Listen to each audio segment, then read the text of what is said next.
Գյորջյան Կասկադ 60 ամիս փուլային վճարում բազմաթիվ առավելություններ։ Գալյան մի քանի հարց առաջին հոդված 1-ում, երբ որ փոփոխություն է արվում 7-րդ կետի մեջ, այսինքն գործող օրենքի երկրորդ հոդվածի առաջին մասի 7-րդ կետի այն ենթակետում օգտագործում է միտք, որին մուտքն ապահովում է անձի խիստ նույնականացման հարթակի միջոցով։ Խնդրում եմ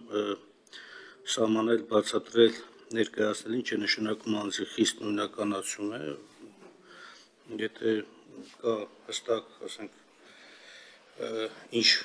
պարամետրեր են պետք, ինչ տեղեկություն է պետք, ապա արդյոք ճիշտ չէ դա հենց օրենքում ամրագրել։ Երկրորդ հարցը, դուք խոսեցիք վճարման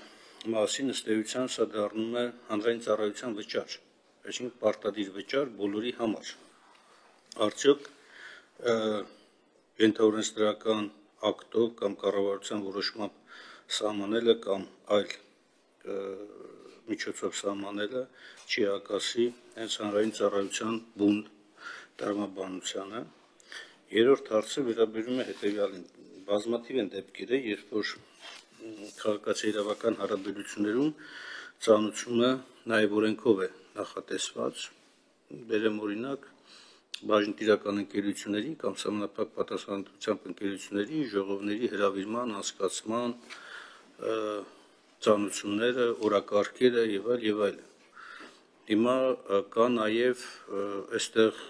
թե ծավալի հարց եւ թե նաև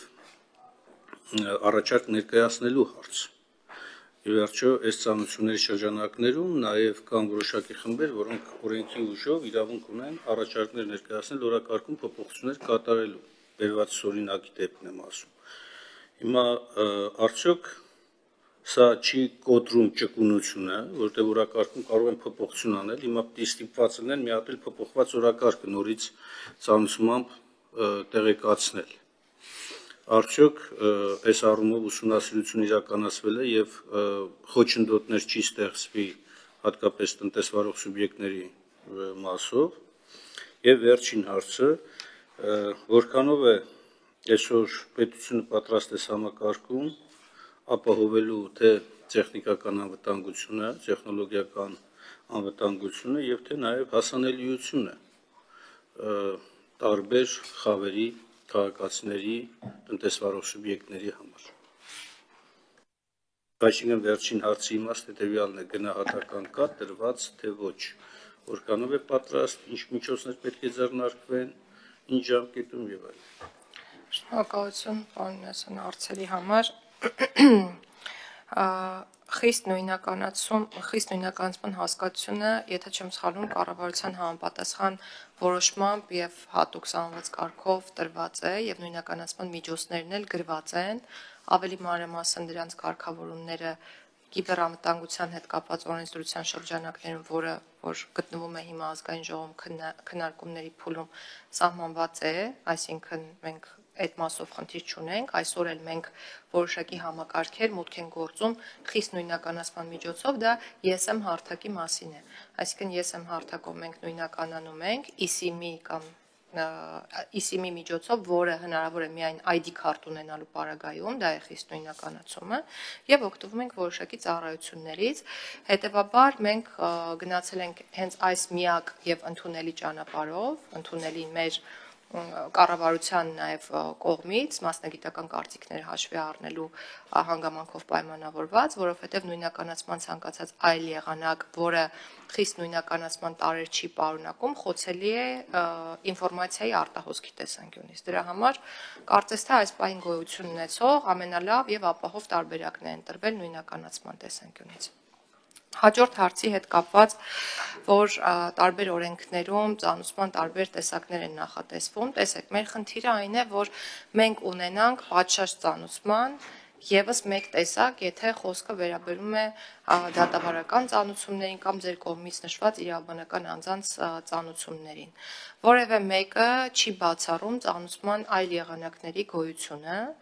բայց այս եղանակը լիարժեքորեն ապահովում է պատշաճ ծանուցման ընթացակարգը։ Մենք այսօր էլ ունենք իրավիճակներ, որ անձը պատշաճ ծանուցված է համարվում, երբ ծանուցումը տեղադրվում է ազդարար ԿՏՄ հարթակում։ Այսինքն այդ առումով մենք ըստ էության նորամուծություն չենք անում եւ չենք անում ինչու, որովհետեւ ուզում ենք, որ անձի սահմանադրական իրավունքների իրացման տեսանկյունից պաշտպանվածությունը կրկին բարձր մակարդակի վրա մնա։ Ինչ վերաբերում է ձեր հարցին, թե արդյոք որքանով են մեր քաղաքացիները պատրաստ ծանոթման այս տարբերակին, դրա պատասխանը հենց նախագծում է, ինչու, որովհետեւ մենք չենք գնացել այն ճանապարհով, որ սահմանենք միայն թվային ծանոթում։ Այսինքն այնպես չէ, որ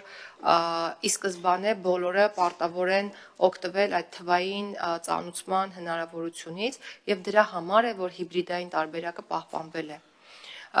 Իրականում շատ լավ կլինի անցումը կտրուկ անել, բայց մենք բոլորս հասկանում ենք, որ մեր ոչ բոլոր քաղաքացիներն են թվայնացված, բայց ինչ որ մի պահի մենք պետք է այդ որոշումն էլ կարծում եմ ընդունենք, որովհետեւ ուղղակի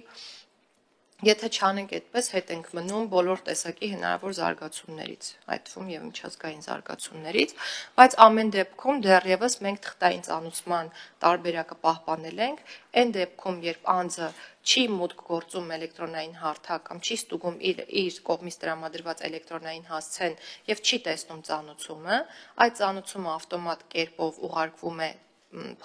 post եւ ծրարավորվում եւ առաքանու միջոցով ուղարկվում է տվյալ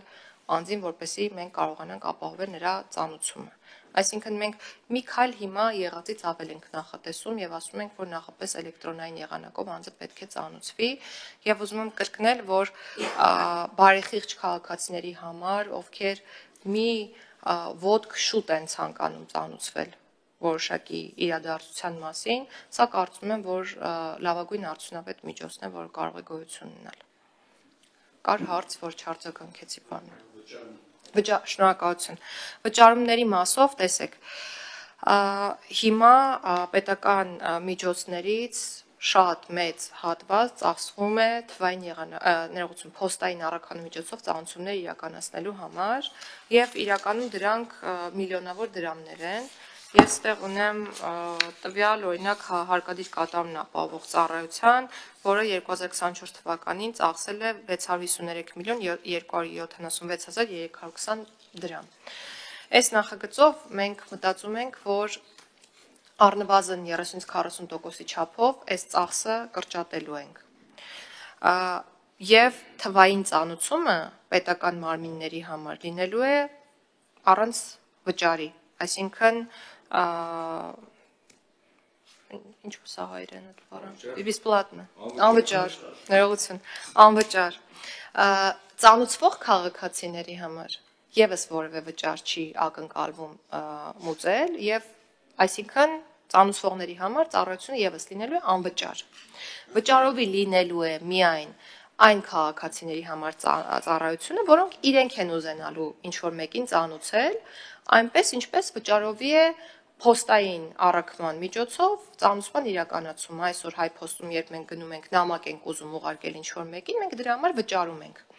Բայց ծանոթման գինը լինելու է շատ ավելի պակաս, քան փոստային առաքանու միջոցով ծանոթման իրականացումը։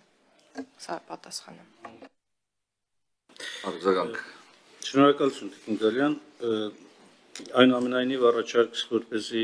անձի խիստ նույնականացում հասկացությունը սահմանվի, եթե սահմանված է շատ ավելի լավ, ես նկատում եմ օրենքի մակարդակով, եթե սահմանված չի, ճիշտ կլինի սահմանվի, որպեսզի նաև իրավահարաբերությունների շրջանակում պատշաճ շահումներ տրվեն, որտեղ հաճախ մտնում ես համակարգեր, այդ նույնականացման համար այնքան բաներ նույնիսկ կոշիկի համարն են ուզում, ելուր մնաց այլ տվյալներ, բայց տեսեք իմ կողմից բարձրացված հարցը վճարման մասով, ես ոնց հասկանում եմ, այս համակարգը մի սուբյեկտ է մատուցելու ծառայություններ, այսինքն կազմակերպական առումով մի սուբյեկտ, եւ վճարը ստանում է սուբյեկտը, սա այնպես չի, որ ցանկացած կազմակերպություն կարող է կազմակերպել այդ ծանոթությունը, եթե ես սխալ եմ ընկալում, խնդրեմ պարզաբանել, եթե մի սուբյեկտ է մատուցողը, նշանակում է ինքը ստանում է մենաշնորհային կարգավիճակ եւ գինը ծառայության վճարը, որ սահմանվում է, ինքը դառնում է ըստ էության պարտադիր վճար ծանուցողի համար, մասնավոր հատվածի համար, հա, ավելին, երբ որ դուք ասում եք պետական եւ տեղական ինքնակառավարման մարմինները չպետք է վճարեն, կամ չեն վճարում, անվճար է իրենց կողմից, դա էլ այն մյուս կոնցեպտին է հակասում, որ կառավարությունը ընդամենը մի ժամանակ առաջ բերել էր, ասում էր, բոլոր հանրային պետական, տեղական ինքնակառավարման մարմինների գույքերը պետք է նորմալ վարձակալական վճարներով կամ օգտագործման այլ վճարներով տրամադրվեն։ Եթե հավասարություն է, բոլորի համար պետք է հավասարություն լինի եւ կապ չունի պետական մարմինը, տեղական ինքնակառավարման մարմինը, թե մասնավոր սեկտորն է։ Այստեղ անհամապատասխանություն կա նաեւ վարվող քաղաքականության տեսակետից, բայց հիմնական շեշտը ըստ իմ առաջարկի կամ հարցադրման հետեւյալն է, եթե մի սուբյեկտ է մատուցում, ոչ թե ինքը ազատ շուկա է եւ կարող են տարբեր կազմակերպություններ մատուցել, մրցակցային լինի եւ գինն էլ ձևավորվի շուկայում, դա այլ բան է, բայց եթե այդ մի սուբյեկտն է, ստացվում է այդ վճարը, որ ցանկանում է այս տարբերակից օգտվել, ինքը պարտադիր այդ վճարը կատարի, սա ինքը դառնում է արդեն ըստեյության հանրային ծառայության վճար, մեծ հաշվով, եթե պետական տուրք են կանոնը դնում, այդ դեպքում լրիվ ուրիշ հարաբերության մեջ ենք մտնում, ես կարծում եմ, այստեղ այս հարցը արժի քննարկել, որտեղ ինքը պետական տուրքի տեսակետից տուրքի տրամաբանությանը կարող է հակասել, եթե որտեղ ինքը պարտադիր վճար է, բայց պետական տուրք չէ, պետական տուրքը մի քիչ այլ ֆունկցիա ունի, ըստ օրենքի սահմանման, տրամաբանության եւ այլն, կառաջարկեմ, որպես այս հարցը քննարկման առարկա դառնա, եւ երրորդը անվտանգության տեսակետից եւ նաեւ իմացության դուք ասեցիք, որ այո, կան շատ մեծ աշխատանք արված եւ պետք է արվի, որպեսզի մեր քաղաքացիները, տնտեսվարող սուբյեկտները ներգրավեն թվային հարթակներում եւ ավելի ակտիվ օգտագործեն, այո, դա ճիշտ է, այդպես պետք է լինի, բայց դրա համար ժամանակ է պահանջվում եւ հետեւաբար այդ ժամանակի շրջանակներում նաեւ են հանրային ներդրումը, որ պետք է կատարվի, ինչ ծավալի մասն է խոսքը, ու անվտանգության տեսակետից։ Տեսեք, մենք այսօր էլ լուրջ խնդրեմ ունենք անձնական տվյալների պաշտպանության համակարգի հետ։ Ձեր ենթակայությամբ է գործում գործակալությունը անձնական տվյալների պաշտպանության, որը նաև կոնվենցիաների շրջանակներում ունի անկախության բավական պետք է ունեն անկախության բավական մեծ աստիճան։ Ավելին, նաև պրակտիկայում եղել է դեպքեր, երբ որ գործակալությունը տվել է եզրակացություններ, որոնք հակասել են պետական այլ մարմինների, այդ թվում նաև ազգային անվտանգության ծառայության կողմից իրականացված գործողության, բայց շարունակության մեջ ինքը չի գնացել առաջ, կանգնել եւ ստացվում է, որ անձի անձնական տվյալները մասսայական կարող են խախտվել, ոտնահարվել պաշտպանության տեսակետից եւ չկա արդյունավետ համակարգ պատժելու խախտողներին։ Ես այս ստեղծված իրավիճակից ելնելով է, որ սրում եմ այս հարցը անձնական տվյալների պաշտպանության տեսակետից։ Շնորհակալ։ Շնորհակալություն, պարոն Մինասյան, ձեր մտահոգությունները իրապես տեղին են եւ մենք էլ ենք դրանք կիսում եւ այդ է պատճառը, որ ձեր կողմից բարձրացված հարցերը նաեւ մեր ուշադրության կենտրոնում են եւ չչարաշահելով համբերությունը միանգամից վերջին հարցին անդրադառնամ անձնական տվյալների պաշտպանության մասին, գուցե եւ տեղյակ եք, որ մենք ունենք նոր հայեցակարգ անձնական տվյալների պաշտպանության նոր անկախ ինքնավար մարմնի ստեղծման, այսինքն մենք կոնվենցիոն պահանջների ապահովման ճանապարհով ենք ուզում գնալ եւ երաշխավորել այդ մարմնի ինստիտուցիոնալ ամբողջական անկախությունը եւ ուժեղացնել գործառութային առումով այդ մարմինը, որպեսզի նաեւ մարմինը հնարավորություն ունենա բոլոր դեպքերում գնալ իր կողմից տրված եզրակացությունների կամ իրականացված վարույթների հետևանքով կիրառված վարչական ակտերի կատարման ճանապարհով։ Եվ սա մեր առաջնահերթություններից մեկն է, ուզում եմ ասել, որ կառավարության շրջանակում այս հայեցակարգը անկախ մարմին ստեղծելու քննարկվել է եւ արժանացել է հավանության եւ եկող տարվա ընթացքում մենք պետք է աշխատենք այլևս նախագծի մշակման հետ կապված եւ օգտվելով առիթից նաեւ կխնդրեմ նախատեսվելիք քննարկումներին դուք էլ ունենաք ակտիվ մասնակցություն, քանի որ այս խնդրով մտահոգություն ունեք։ Ինչ վերաբերում է վճարման համակարգին, ապա պետք է նշեմ, որ հունվարի 1-ից այս համակարգը գործելու է պետական մարմնի կարելի ասել միջոցով, այսինքն ինքը ինտերֆեյս է զուտ հանդիսանալու, որպեսզի այլ պետական համակարգերը կարողանան ծանուցումներն ուղարկել եւ ծանուցումը այդ համակարգի վրա երևա ու նաեւ պատուհան է ունենալու ֆիզիկական անձանց համար, բայց դեռևս մասնավորին պատվիրակված լիազորության մասին չենք խոսում եւ հետեւաբար պետական турքի սահմանումը այս դեպքում տրամաբանական է։ Ապագայում մենք որոշել ենք կառավարությունում էլ քննարկումները շարունակել, որպեսզի